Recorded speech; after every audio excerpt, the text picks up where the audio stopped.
La situación es una situación muy compleja, sobre todo porque pues Colombia nunca ha vivido una situación migratoria de esta naturaleza. Y yo le diría que en general nunca ha tenido una migración muy grande, a diferencia de otros países de América Latina. Eh, ¿qué nos ha pasado? Nos ha pasado que entender a esos venezolanos que están viniendo a Colombia tampoco ha sido fácil. ¿Y qué quiere decir con esto? Si uno les busca trabajo, pues tampoco es que estén muy entusiasmados en el tema laboral. Uno lo que siente es que están viniendo a Colombia a buscar recursos para poder mandar a Venezuela, no pensando en quedarse por largo tiempo, digamos eso en una proporción grande, hay de todo, hay tres tipos de migración, Yolanda, en eso, digamos, empecemos por ahí también para poder ser más claros. Hay una migración que empieza más o menos hace unos 4 o 5 años, en que es una migración de venezolanos que vienen a invertir a Colombia, que vienen con de buenas posiciones, entre esos pues en la industria petrolera. Viene después una migración que son ingenieros, que son médicos, que es una migración que pasa, digamos, hace unos 3 años, que traen sus negocios, que se inventan negocios que son exitosos. Y hay una migración que es la que estamos viviendo, sobre todo en el año 2017, finales del 16, todo el 17 y lo que llevamos corrido el 18, que es una migración de clase baja que tiene una angustia, sobre todo para el diario vivir, para qué comer. Y esa es la migración que uno ve en Cúcuta, en Barranquilla, en Santa Marta, en Maicao, en Arauca. Y es gente que viene a ver cómo hace para tener un sustento que le dé posibilidades a su familia de sobrevivir y de tener con qué comer. No se nos olvide que el salario mínimo en Venezuela en este momento está en 13.000 pesos. 13.000 pesos colombianos. Con 13.000 pesos, pues usted allá en Venezuela compra una canasta de huevos, compra medio kilo de carne y no más. Entonces, venir a buscar 13.000 pesos o un poco más, pues Sí, o 20 o 30 o 50. no es una cosa tan difícil cuando usted se para en un semáforo a vender agua o se para en un semáforo a vender tinto o espera pues a que alguien le dé algo. Entonces no es una migración que usted diga, no, viene a instalarse en Colombia, viene a buscar trabajo, viene a buscar una nueva vida. Entonces eso es mucho más difícil porque cuando usted entonces dice, bueno, tratemos de buscar trabajo y de organizarles un poco su situación migratoria para que se queden en colegios, etcétera, pues eso no es tan evidente qué es lo que está pasando. Entonces, en el tema de salud, ayer el ministro de Salud da unas cifras eh, en que yo le diría que son cifras manejables hoy. No sabemos qué va a ir pasando a medida que pasa el tiempo, porque como usted sabe, una cosa es diciembre, Y va noviembre y otra caminando. cosa es enero. ¿Cuántas personas hasta el momento? Si se sabe cuántas han llegado y en materia de salud, cuántas están atendiendo. Bueno, el número de cuántas también es difícil, Yolanda. Una cosa es lo que pasa por los puentes, por Migración Colombia, que tenemos una contabilidad, y otra cosa es lo que pasa por las trochas. No se nos olvide que esa frontera es una frontera muy viva donde pasan muchas personas, en donde hay un control de la fuerza pública, pero no hay un control sobre todas las trochas. Estamos hablando que hay unos 280 pasos de frontera a lo largo de los 2.200 kilómetros de frontera. Pero ustedes deben Entonces estar yo, trabajando digamos sobre que algún dato. el dato con el que trabajamos es un dato con la OIM, con la Organización Internacional de Migraciones, quien nos ayuda, quien hace unas encuestas, ya ha hecho 2 encuestas, más o menos a 10.000 personas, en donde están los venezolanos. Y yo le diría que es interesante ver esa encuesta. Una encuesta que hacen en principios del 2017, el 65% de las personas que llegan son de origen colombiano, luego son colombianos, que tienen pasaporte colombiano y que tienen nacionalidad colombiana, y un 30 y pico por ciento venezolanos. Hoy la última encuesta en diciembre, es completamente al contrario. Son 30 y pico por ciento de origen colombiano, colombianos que están retornando, y 60 y pico por ciento de ciudadanos venezolanos, 100% venezolanos. Ahí usted va viendo cómo va cambiando. El colombiano que llega es un colombiano que ya se va a quedar, que tiene Se va familia, integrando a su que familia se va nuevamente, a su integrando y entorno. lo va absorbiendo el sistema.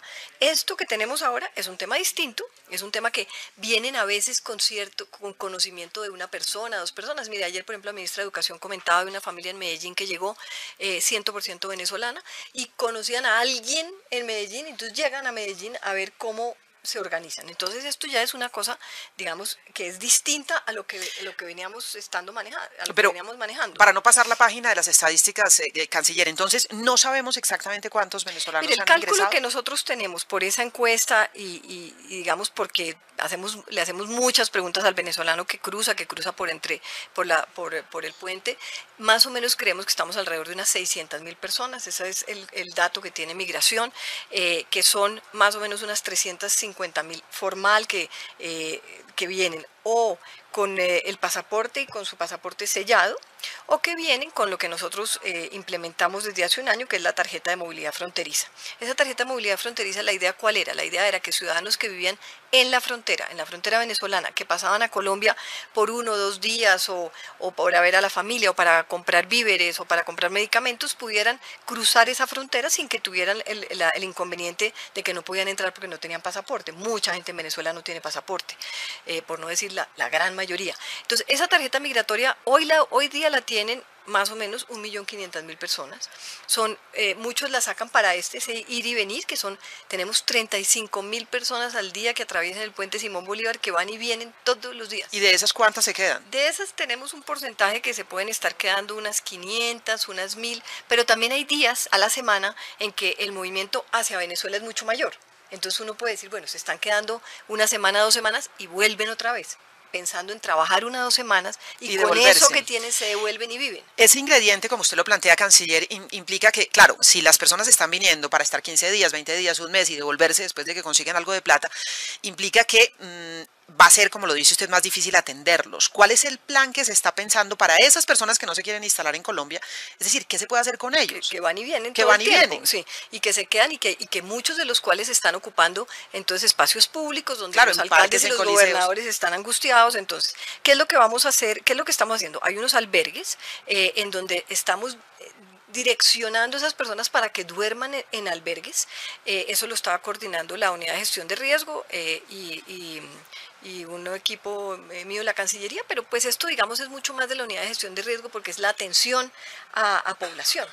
Entonces, ¿qué es lo que estamos tratando? De direccionarlas para que no estén en la calle. Lo que se hizo el fin de semana en el Parque Sevilla, en el Coliseo, en Cúcuta, pues fue eso, es revisar en qué estatus migratorio está. Tampoco vamos a permitir, por más amplios y abiertos que estemos al pueblo venezolano, y lo vamos a seguir haciendo, pero pues con rigor y con algo de control. Entonces, ¿qué se vio ahí?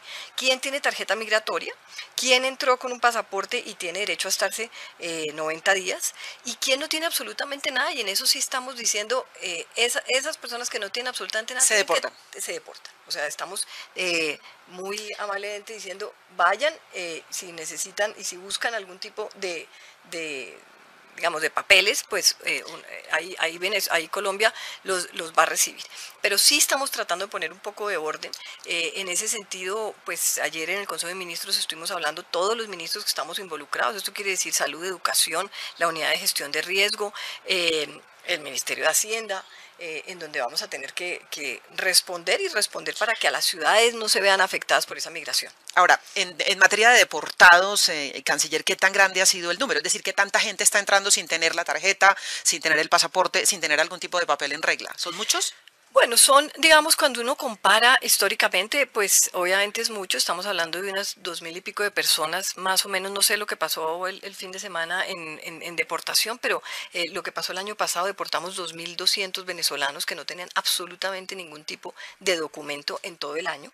Esto cuando usted mira años anteriores, que jamás había deportaciones de venezolanos de Colombia. Entonces, 2.200 pues ya son... Es importante. Es un número importante. Pero contra 600.000 no es tan importante. Pero yo le digo, por ejemplo, en el caso de salud. Ayer el ministro de Salud hacía pues su reporte. El Ministerio de Salud sacó una resolución el año pasado en que dijo todos los hospitales públicos deben atender emergencias y partos a todos los venezolanos. Y entonces ahí el Ministerio de Salud ya tiene unos recursos que está girándole a esos hospitales. El reporte del año pasado son 24.000 atenciones, que cuando usted piensa al año 24.000 personas, pues no debería para nada complicar el sistema de salud salud colombiano. Estamos hablando, pero cuando usted oye noticias y cuando usted le cuenta a la gente, dice, no, los hospitales están colapsados. Entonces, eso es lo que es muy complejo, porque lo que los hospitales reportan oficialmente para que les reintegren esos recursos, el año pasado fueron 24.000 personas. Entonces, 24.000 personas, yo le diría hoy, Yolanda, Colombia está en la capacidad de atender. Y el ministro en eso es lo que dice, por ahora estamos atendiendo y podemos, si la cifra de alguna manera sube, pues vamos a poder seguir atendiendo, como le digo, hospital público, emergencias. Entonces, cuando una persona venezolana llega con algún tipo de enfermedad a una clínica, lo remiten a un hospital público. En esto, el Hospital Meos de Cúcuta, pues es obviamente el hospital que más cantidad de pacientes ha tenido y de gente ha tenido. El viceministro de Salud precisamente va mañana, va a reunirse con el hospital ha dicho que en los últimos 2 meses en los últimos meses ha tenido un incremento grande, eso es lo que se van a sentar a mirar, si hay que girar más recursos y cómo se haría esto. Le entiendo, canciller, entonces que ante la primera pregunta que yo le hacía, si estábamos desbordados frente a la situación, la respuesta sería no. Es decir, hay capacidad de atención en este momento. Salud, yo le diría que no, teniendo en cuenta que hemos hecho un trabajo muy grande, porque aquí no solamente son las atenciones de las personas que llegan de Venezuela, sino el problema que estamos teniendo, que llega mucha gente con enfermedades que no teníamos en Colombia, que se habían erradicado de las Américas y que están volviendo a tener brotes en la frontera. Entonces estamos haciendo un trabajo de vacunación en el Ministerio de Salud, un trabajo de vacunación muy grande, muy profundo, que es lo que queremos también organizar, tener una mejor organización en los puentes. La gente que se quiera vacunar, el Ministerio de Salud está en capacidad de vacunarla, porque eso sí estamos, digamos, esa es una preocupación grande, ¿no? Es que esté entrando enfermedades pues, que nosotros ya habíamos erradicado. Pero yo le diría que en el tema de salud vamos relativamente bien. Hay muchas quejas de muchos hospitales porque, bueno, no estaban acostumbrados a recibir nada. Entonces, que usted de la noche a la mañana empiece a recibir nacionales de otros países, de todas maneras hace que se vulnere un poquito el diario vivir. Pero el ministro está por ahora, de alguna manera, completamente controlando la situación, y como le digo, 24.000 personas en un año, pues es algo que no es para nada una cifra que nos esté desbordando. Estamos hablando con la canciller María Ángela Holguín a propósito de la situación de los venezolanos que están ingresando al país. Ella habla de unos 600.000 venezolanos que han llegado y de los distintos tipos de migración que hay. Y, canciller, en este escenario se ha hablado de si hay necesidad de darle estatus de refugiados a los venezolanos y si habría que establecer de alguna manera campos de refugiados o algo que se le parezca. ¿Esa es una opción que se ha contemplado? Mire, Yolanda, esa es una opción a la cual no queremos llegar, y entre otras las solicitudes de refugio pues son bajas, o sea, no es algo que usted también vea un incremento inmenso en las solicitudes de refugio. Lo que estamos tratando, esto es como un tema migratorio, es un tema de una migración, de una población migrante que por una situación económica, social y política de su país han decidido moverse, y no solamente moverse hacia Colombia, sino lo que uno ve es un flujo muy grande hacia otros países. Estamos hablando de que en el puente Rumichaca, en la frontera con Ecuador, 200 y pico de mil personas pasaron el año pasado, 220.000 personas, en una frontera en que no habían 1.000 personas al año. Entonces, uno ahí ve, por ejemplo, eso es un flujo muy hacia el sur, con Ecuador, Perú y Chile como sus lugares a los cuales también quieren llegar, pero esos son migrantes y así lo estamos tomando. ¿Qué hicimos con un grupo grande de personas? Habían unas 220.000 personas que habían venido a Colombia con su pasaporte sellado, en donde ellos tienen derecho a estar 3 meses en Colombia. Así ha funcionado siempre la relación con Venezuela. Entonces lo que hicimos con eso fue extenderles ese periodo por 2 años, para que tuvieran la posibilidad de que los contraten legalmente, que tengan un seguro de salud y que estén en Colombia legalmente durante 2 años. Esas personas que no se quieren ir de acá, pero que entraron legalmente con su pasaporte sellado. En eso nosotros sí hacemos un llamado importante a las empresas, a las personas que generosamente también les han dado trabajo, porque tiene que haber... digamos, no puede haber una explotación laboral, no puede haber que les paguen realmente muy por debajo, porque además a los venezolanos, cuando usted tiene un salario mínimo de 13.000 pesos, cualquier cosa es buena de salario, pero no es el salario legal, ni es el salario mínimo que nosotros estamos en la obligación, y las empresas están en la obligación de pagar. Porque también se ha denunciado, por supuesto, explotación de los venezolanos que vienen aquí, es decir, que se han convertido en mano de obra barato, casi que esclavizada en algunos escenarios. En eso ayer Bueno, tuvimos la información y pues yo la tenía hace bastante, pero la transmitió el director de Migración al Consejo de Ministros. Se han sancionado 600 empresas donde se han encontrado personas en condiciones pues que no son legales de venezolanos, y el presidente le ha pedido a la ministra de Trabajo que se encargue también de hacer un monitoreo y un seguimiento a empresas para que contraten a los venezolanos. Bien importante. Como debe ser, porque tampoco puede. Aquí hay dos cosas que son terribles, Yolanda. Una, la explotación infantil, perdón, la explotación laboral. Y la otra también, que es complicado, es esa xenofobia que se nos ha ido creciendo. Hacia allá iba, canciller, pero claro, la gente percibe, fíjese usted, canciller, ante cada hecho de violencia que aparece, empieza a sonar, había un venezolano en la banda, había un venezolano entre los terroristas, los venezolanos atacaron. Recuerdo que nos dijo el presidente de la Junta de Acción Comunal en el barrio Sevilla, en Cúcuta, es que los venezolanos atacaron a la fuerza pública, es que la fuerza pública se arrimaba y los venezolanos los atacaban. Es preocupante porque la gente empieza como que a asociar venezolano con delincuencia, y eso sí que es peligroso. Sí, muy peligroso. Yo creo que ¿Pero qué hacer? En esto, no, yo creo que el que logremos poner un mayor orden en esa migración, que no haya gente en los espacios públicos, que no haya gente en la calle pues vendiendo de todo, que eso complica mucho a los ciudadanos, bueno, de cualquier ciudad, y yo creo que en eso vamos a poner a hacer un plan en donde sea un tema mucho más ordenado y mucho más, el que no tenga papeles, pues desafortunadamente va a tener que retornar a Venezuela.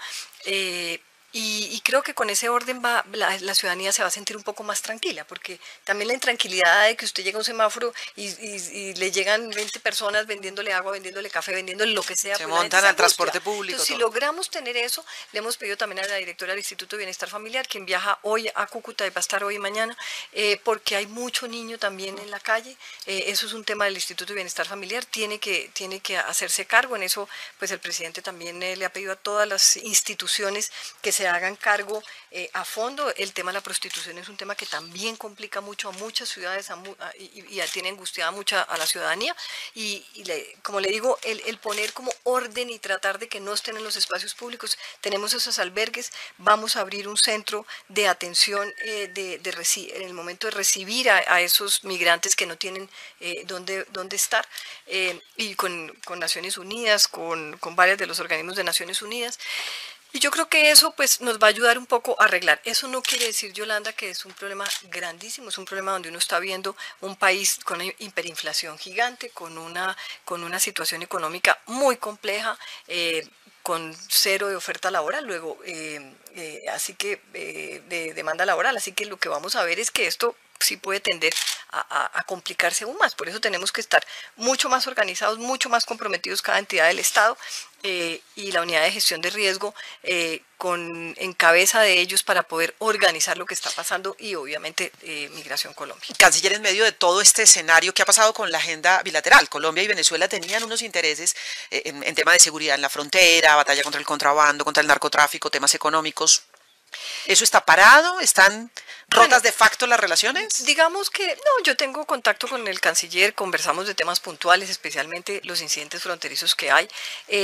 Cuando hay temas específicos, y en el tema de contrabando, pues hay comunicación ahí entre las fuerzas militares, sobre todo en la frontera, pues obviamente lejos de ser lo que debería ser una relación entre dos países vecinos que tienen que afrontar unas situaciones complejas de contrabando, de delincuencia, con ese diferencial de precios tan abismal en absolutamente todo, que eso pues hace que las bandas criminales vivan a sus anchas en esa región, pero pues ahí hablamos en la medida de lo posible de poder trabajar conjuntamente, pero obviamente es un tema difícil de que sea óptimo. ¿Hay alguna iniciativa? Porque desde hace unos meses, como no venimos escuchando mucho iniciativa de los países vecinos y demás, para tratar de alguna manera de ayudar o de contribuir a superar la crisis en Venezuela. Sabemos que Colombia estuvo allí participando en la mediación, etcétera y demás, pero ¿hay alguna iniciativa? Ahorita en este momento llevan 3 días reunidos en República Dominicana. Hoy sigue las conversaciones, pues está la oposición sentada en la mesa, está el gobierno, están en el tablero el tema electoral. ¿Y la comunidad internacional? Y la comunidad internacional no, la comunidad internacional, digamos, lo que ha hecho es apoyar de alguna manera ese diálogo, porque es que también estamos hablando de que si no hay diálogo vamos para una confrontación interna y eso pues para Venezuela sería realmente terrible. En eso hay países que han tenido sus sanciones económicas, el caso de Estados Unidos, el caso de Canadá, el caso de los europeos, sanciones económicas puntuales, personales, no contra el gobierno, sino contra personas del gobierno venezolano. Yo sigo insistiendo, a pesar de que obviamente hay críticas por todos lados porque dicen que es muy ingenuo, pero la única manera es que ellos lleguen a un acuerdo entre gobierno y oposición, a ver si hay unas elecciones con una observación internacional clara, con un Consejo Nacional Electoral balanceado y con unas reglas, digamos, de juego para esas elecciones en que permita a la oposición poder ir de alguna manera con alguna esperanza de transparencia. Estamos hablando con la canciller María Ángela Holguín, tema de Venezuela que ocupa pues buena parte de la agenda estos días, pero hay otros muy importantes, canciller, que se los quiero tocar puntualmente. Uno de ellos, se ha hablado mucho, entre comillas, de la amenaza de desertificación de Estados Unidos. ¿Esa es una posibilidad real? Que nos desertifiquen por cuenta de la proliferación de los cultivos ilícitos y todo esto que ha preocupado a Estados Unidos. ¿Cómo lo ve usted en las conversaciones que ha mantenido? No, yo no lo veo así, Yolanda. Ahora la semana entrante viene el secretario Tillerson, está aquí el 7 de febrero. No, obviamente ellos están en la expectativa de una reducción de los cultivos ilícitos, pero siempre con un apoyo a Colombia, con un apoyo al mismo proceso y esperando en que podamos tener unas cifras este año de reducción de cultivos ilícitos que digamos, tenemos esperanza en lo que ha habido de erradicación por parte de las fuerzas militares. Estamos llegando a los 45.000 hectáreas erradicadas y todo el proceso que es mucho más demorado y mucho más engorroso, pero da mucha mayor sostenibilidad, que es la sustitución de cultivos, que es todo el trabajo que viene haciendo el doctor Rafael Pardo, donde hay más o menos unas 80.000 hectáreas que estarían por fuera de los cultivos ilícitos una vez se logre la erradicación y la sustitución, pero con familias campesinas convencidas, con un pacto firmado de que quieren entrar al cultivo ilícito, obviamente con un apoyo económico del gobierno que ya se empezó a dar en las familias que ya han empezado a erradicar y con un trabajo que también tenemos que hacer de comercialización de lo que esas familias produzcan. Usted sabe que aquí el gran problema que hay es la falta de vías y de vías terciarias de sacar esos cultivos de esas zonas donde está la coca. También lo que se va a hacer en vías terciarias pues es de una magnitud muy grande, 2.500 kilómetros, que no se ha hecho en mucho tiempo y esperamos que en mucho tiempo o nunca. Entonces esperamos que eso ayude a que todo lo que se produzca ahí tenga una comercialización mucho más fácil y mayor. La doctora María Elena Gutiérrez está en un proyecto que creo que sería el más exitoso y es cómo hacer que las grandes superficies compren en una comercializadora que le recibe a todas esas familias campesinas que están en los cultivos ilícitos y que van a sustituir. Y canciller, en los últimos días ha generado mucho ruido el decreto que fija en 50 el cupo de funcionarios de carrera que pueden ser embajadores. Usted ha explicado en distintos medios de comunicación que la ley les permite hacer esto, que no es que se esté, dijéramos, discriminando a quienes están haciendo la carrera, aunque ellos se sienten discriminados. Pero lo que yo le quiero preguntar es, ¿no será mejor, canciller, decir de frente, pues hay un proceso político aquí también? Y los embajadores y muchos de los funcionarios del servicio en el exterior se nombran por razones políticas. No, pero es que son dos cosas distintas y eso es lo que me parece a mí que funcionarios de la Asociación Diplomática, yo le diría no muy leales a la institución, no han vendido o han querido vender la historia distinta. Cuando se hace el decreto ley, el 274, el artículo que habla específicamente, habla de unos cupos y habla de 25 cupos de embajadores que se fijan anualmente. ¿Qué son 25 cupos de embajadores? No tiene nada que ver con los nombramientos, tiene que ver con su carrera y con su escalafón. Ellos entran de terceros secretarios y a medida que van pasando 4 años y pasan los exámenes, van subiendo de escalafón, en unos 25 años llegan a ser embajadores. Esa es la carrera diplomática. Desde el momento en que entran... Es el título de embajador, aunque no estén ubicados en ningún país. Exactamente, es el título de embajador que le da su escalafón y que con ese escalafón usted recibe una remuneración. Ellos, la carrera diplomática, que hoy en día son 370 personas, antes cuando nosotros llegamos eran 250, hemos incrementado la carrera en 175 por primera vez en la historia, que se ha crecido la carrera en esa magnitud, porque fortalecimos desde la base, estamos recibiendo muchos más terceros secretarios, estamos recibiendo más o menos unos 50, 60 personas para hacer el curso de la academia y de ahí 20 o 25 están pasando a la Cancillería. Antes estaban recibiendo 7. Entonces, el fortalecimiento de la carrera ha sido realmente como nunca en la historia de la carrera diplomática. Pero aún así la queja es que siguen nombrando personas que no están en la carrera diplomática. Yolanda, pero y ahí es donde va mi pregunta. No es bueno decir, oiga, sí, necesitamos unos nombramientos Yolanda, de carácter político. Yo quiero que usted entienda, y yo le voy a dar una cifra. Los cargos de carrera diplomática que hay en la Cancillería son de 850 cargos. Y yo tengo en la carrera diplomática 375. Dígame cómo llego de 375 a 800 y pico. Entonces no le alcanza a la gente de carrera diplomática. No, y por eso la estoy fortaleciendo, porque antes eran 280, ahora vamos en 300, no sé exactamente el número, 350, porque no alcanza. Si yo tengo 800 y pico de cargos de carrera diplomática que los tengo que suplir y que no tengo gente de carrera, pues por eso traigo de afuera. Pero eso no tiene que ver con lo del cupo, y déjeme, yo le acabo de contar lo del cupo para poderlo entender. Entonces, ¿qué pasa con el decreto? Al decreto la Corte Constitucional tumba no el cupo, el número. Dice, el número 25 no puede ser porque usted tiene que tener, la carrera es flexible. Luego usted no puede amarrar en un decreto ley un número, sino usted lo que tiene que hacer es, en el momento de reglamentarlo, el decreto ley, usted va cambiando el número según la capacidad que usted tenga, tanto económica y tanto de cargos que usted tenga disponibles. Entonces, cuando miramos el 274 es un decreto muy poco reglamentado. Entonces, hemos estado reglamentando, por ejemplo, cómo se califica, cómo se hacen los exámenes, cómo se asciende, bueno. Y dentro de eso está 25 cupos, lo volvimos 50, o sea, estoy doblando el cupo entre el año 2001, que es el decreto ley, a hoy estoy poniendo el doble, o sea, estoy diciéndole a la carrera, ustedes no son 25, son 50, pero eso, digamos que está bien, les parece poco, les parece que eso les trae, pero ¿qué es? La gente tiene que ir movilizándose, eso pasa en todas las cancillerías del mundo. Déjeme decirle, la Cancillería India, que es una de las cancillerías realmente muy a la inglesa, que funciona realmente muy bien, un embajador entra porque un embajador sale. El embajador que se va y deja el cupo, entra uno nuevo. O sea, es un tema en que yo no puedo estar pagándole a 50 embajadores cuando el total de mis embajadas son 60, ¿no? Y de alguna manera lo que dice usted, lo que ha hecho hasta el momento se lo permite la ley. Lo permite la ley completamente. Ahora, ha tenido demandas, de todas maneras. No, pero he tenido demandas por otras razones. ¿Las demandas qué son? Las demandas han sido en que los funcionarios de carrera, que todos, vuelvo y le repito, todos ganan, su salario depende no del cargo en el que están, sino de su escalafón. Si yo soy un segundo secretario, a mí me pagan como segundo secretario, así yo esté desempeñando y que diga el papel donde me están nombrando es un tercero, me pagan como segundo. O sea, en eso no ha habido vulnerabilidad absolutamente en el tema salarial. Todos ganan lo que en el escalafón en el que están. Entonces, ¿qué es lo que ellos han dicho? La interpretación que ha hecho el tribunal, él dice si hay un funcionario de carrera que en su escalafón se paga, como le digo y le repito, pero que que debería estar en el cargo similar a su escalafón y no está, y usted está nombrando una persona de libre nombramiento y remoción, una persona provisional en ese cargo, usted debería poner al de carrera en ese cargo, independientemente de que usted le pague su escalafón.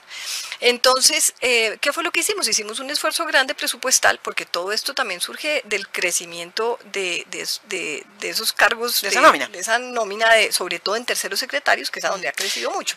Entonces, ¿qué fue lo que hice en diciembre? En diciembre hicimos un esfuerzo muy grande presupuestal. El Ministerio de Relaciones Exteriores, déjeme decirle, Yolanda, es el ministerio de menor presupuesto en absolutamente todos los ministerios. Yo soy Señor ministro de Hacienda, Mauricio Cárdenas, le están hablando. No, porque yo no tengo inversión, o sea, porque yo no hago inversión, porque yo simplemente tengo unos gastos de funcionamiento, pero pues digamos que de todas maneras, recortar para poder crear nuevos cargos para que toda la carrera esté, pero lo hice y hoy en día absolutamente todos los funcionarios están en el cargo según su escalafón.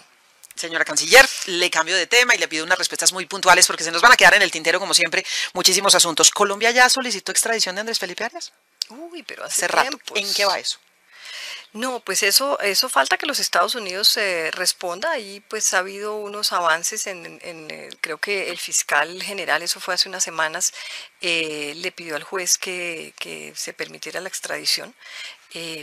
Eso fue hace 2014 tal vez, si no estoy mal, es más o menos pero se ese demora año. todo ese proceso. Ujú. Canciller, ¿qué nos puede decir del famoso contrato de los 50.000 millones de pesos celebrado entre la Cancillería y un consorcio en el que aparece Market Medios, al cual le ha puesto la lupa la Fiscalía y la Ujú. Procuraduría? ¿Hubo allí alguna irregularidad? No, mire, Yolanda, la verdad ninguna y en eso estamos tranquilos. Están los funcionarios de Cancillería, pues están siendo investigados por la Fiscalía. La secretaria general del Ministerio tuvo audiencia esta semana. En eso, pues es un consorcio además que para hacer un evento en Cartagena están tal vez pues los operadores más importantes de Cartagena. Está Viatur, está Gematours, está Contacto, son los tres operadores más grandes de Cartagena y en ese consorcio ellos, por decisión de ellos, de el consorcio, pues está Market Medios. Eh, Nosotros hicimos esa cumbre de las Américas, pues son 34 jefes de Estado con una seguridad, con un tema de salud, con un tema de comunicaciones, que usted comprenderá, el presidente de Estados Unidos, los requerimientos, pues son requerimientos que para cualquier país pues son costosos, son grandes. En el tema de salud, usted no puede tener un presidente de Estados Unidos sin tener una sala de cuidados intensivos y una cantidad de recursos pues muy grandes a disposición.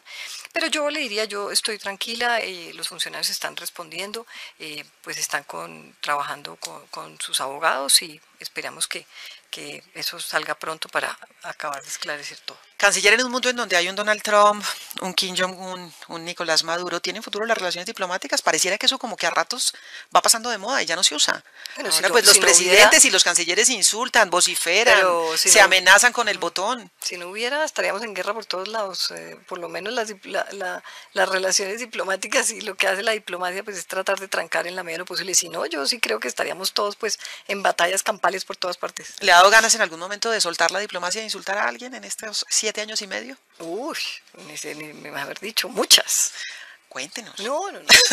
Eso me quedará para mis adentros, como es. Para el anecdotario. Sí, sí. Pero tiene mucho control la canciller. Sí, afortunadamente. ¿Qué aprendió en estos 7 años y medio, canciller? No, mucho, mucho, mucho.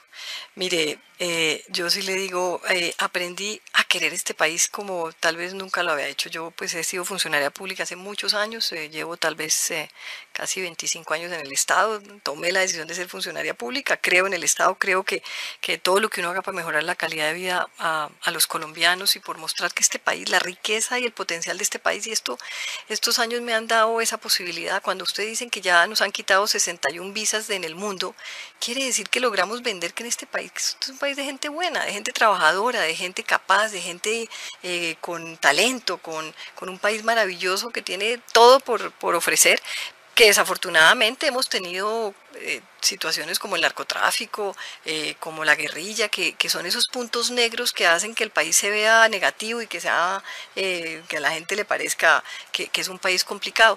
Pero yo me voy muy satisfecha de haber podido demostrar la riqueza de este país, el potencial. Cada día llegan más inversionistas, cada día afuera es una cosa muy impresionante. Yo sé que aquí esto es otro cantar, lo que ven los colombianos de su Colombia, pero afuera sí logramos demostrar el gran país que somos y es lo que necesitamos, inversión, generar empleo. Afuera, adentro no. ¿Hizo falta canciller para adentro?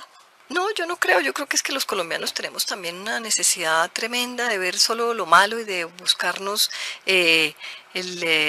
la parte negativa de unos a otros. O sea, yo creo que tenemos algo en el ADN que me voy es con eso también, ¿no? Pensando uno debería echarse una estudiadita de qué fue lo que nos pasó. Países que uno ve llenos de problemas en otras partes y la gente solo positiva y solo mirar cómo hace para sacar al país al otro lado. Aquí no, aquí es a ver cómo nos sacamos los ojos todos los días. El consejo para su sucesor, canciller. Mire, varios yo le diría. El primero, y tiene que ver con una pregunta que usted me hace, yo creo que uno tiene que mirar con lupa y detenidamente el tema de la carrera diplomática y el servicio exterior.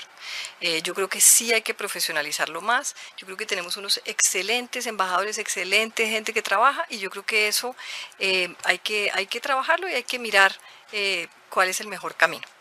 Porque me parece que las peleas internas desgastan, que las peleas permanentes con la administración porque les gusta más el cargo que tiene el vecino que el de ellos desgasta mucho. Entonces yo sí le diría que valdría la pena una revisión en ese sentido.